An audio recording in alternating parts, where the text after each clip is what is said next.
There was a time when every American mother understood that getting her baby to sleep was not a project. It was not a method she had to research. It was not a program she paid a stranger to teach her. It was simply something her own mother had shown her. She carried 10 specific rituals in her hands and her voice, performed in the same order every night. The baby learned them within weeks. By month 3, the routine itself was doing the work, and the mother was no longer fighting bedtime.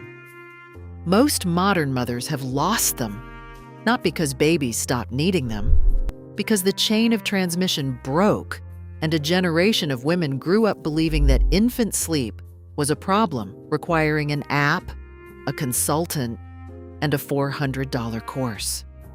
Number 1 is the ritual that contained all the others.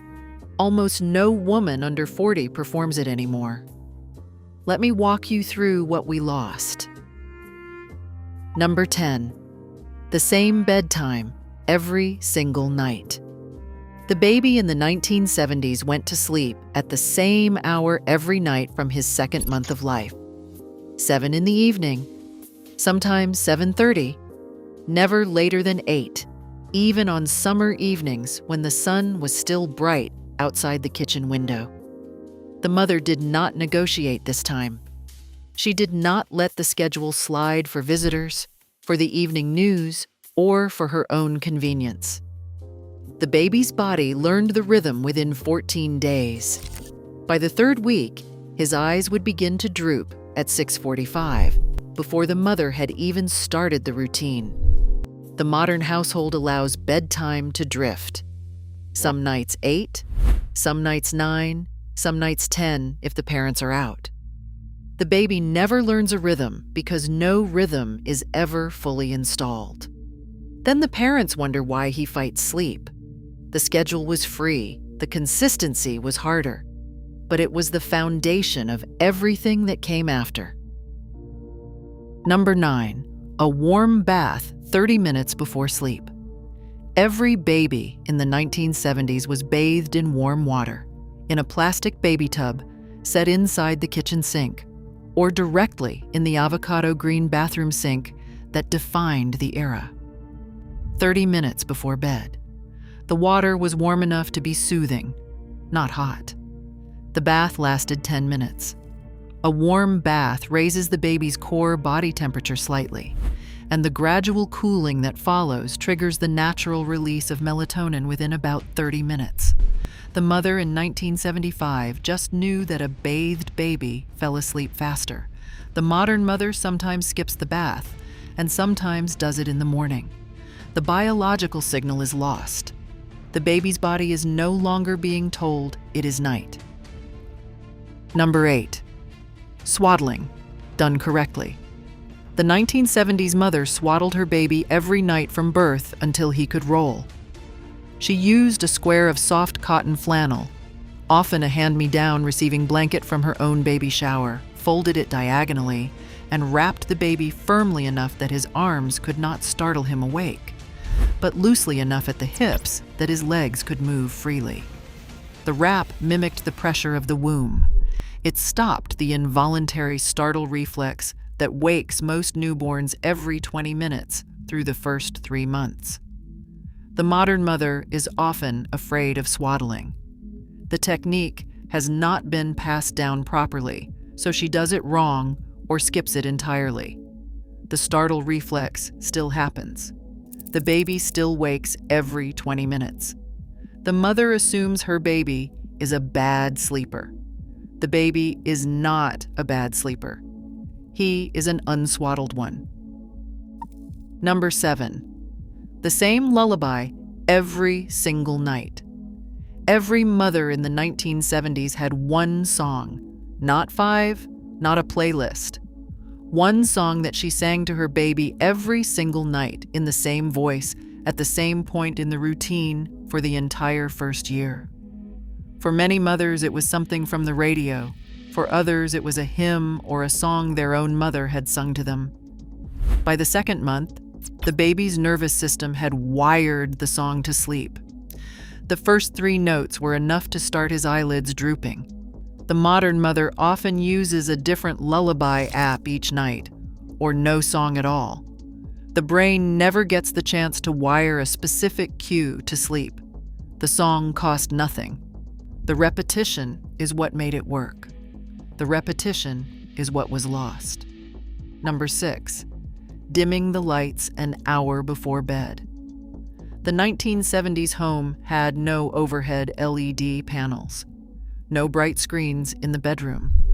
The television in the living room was off by 7, because that was when the mother started the bedtime routine. She would turn off the kitchen light, leave one small lamp on in the hallway, and bring the baby into a nursery lit only by a single soft bulb. The baby's pineal gland, which produces melatonin, responds directly to ambient light levels.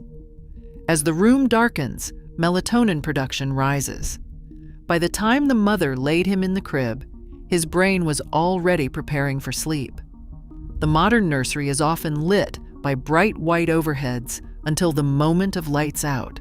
The baby's body receives no warning that night is coming. The 1970s mother did not know about melatonin. She just knew that a dimmed room made for a calmer baby. She was right. Notice the pattern in everything so far. None of these rituals required equipment. None of them required training. None of them required permission or expertise. They required only one thing: a mother who understood that her baby's sleep was her standing assignment, not something she could outsource to a sleep consultant, a sock sensor, or a stranger on Instagram. That assignment is what disappeared. The rituals were just the consequences. Number 5, putting the baby down drowsy, not asleep. The 1970s mother did not rock her baby until he was completely asleep and then transfer him to the crib.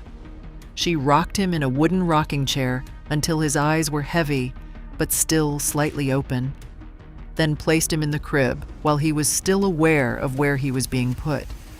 The baby learned to fall the rest of the way asleep on his own, not through crying, just through the final 2 minutes of drift that he was practiced at handling.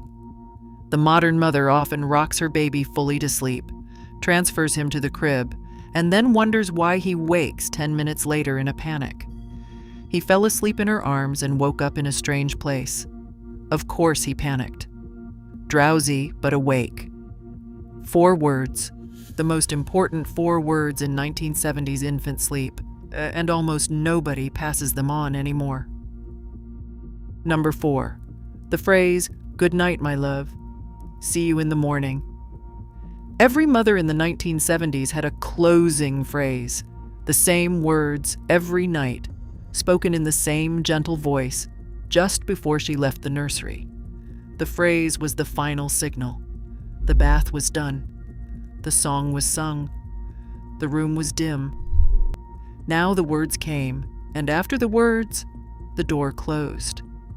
The baby learned within weeks that those specific words meant sleep was about to happen. By year 1, she could say those words in any unfamiliar place, and the baby's body would respond. The phrase was a portable bedtime. It traveled with the baby for years. The modern mother often varies what she says. The signal is diluted. The trigger never builds. Number 3, leaving the room before the baby was asleep. This is the ritual that modern parenting has most thoroughly forgotten. The 1970s mother did not stay in the nursery until her baby was unconscious. She completed the routine, said her closing phrase, and walked out while the baby was still awake. Within 2 weeks, he was falling asleep on his own. She was not abandoning him. She was teaching him that the crib was a safe place to drift off without her physically present.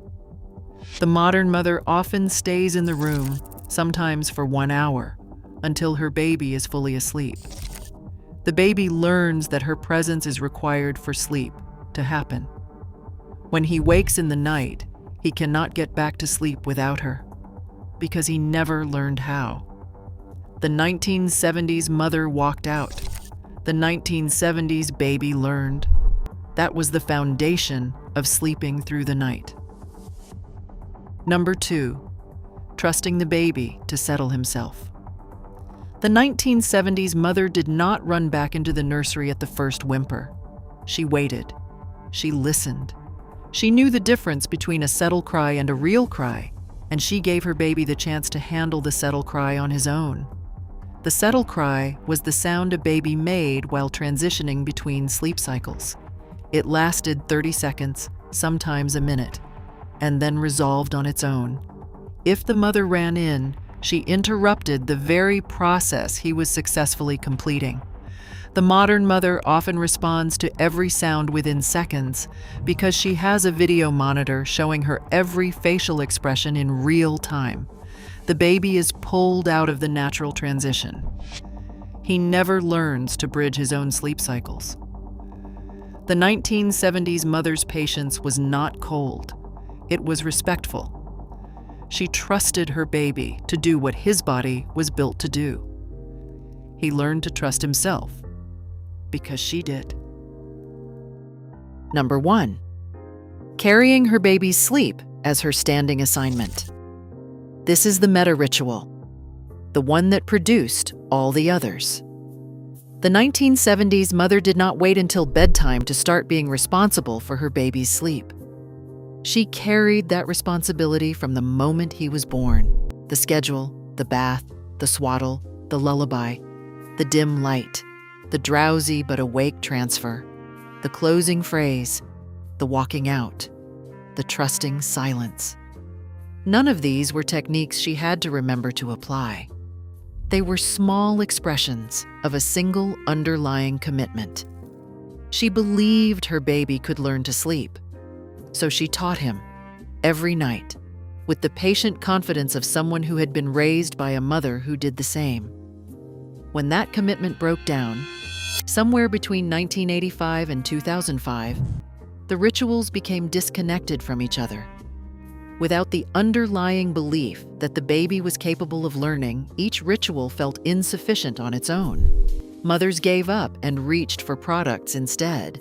The rituals can be rebuilt. Any of them can be learned in a single week. But the underlying commitment is not something you can buy. It has to be assumed. 10 rituals. None of them rare. All of them gone. Not because babies became harder to settle, but because the mothers were told that someone else knew better. The babies have not changed. The mothers have just been told they are not enough.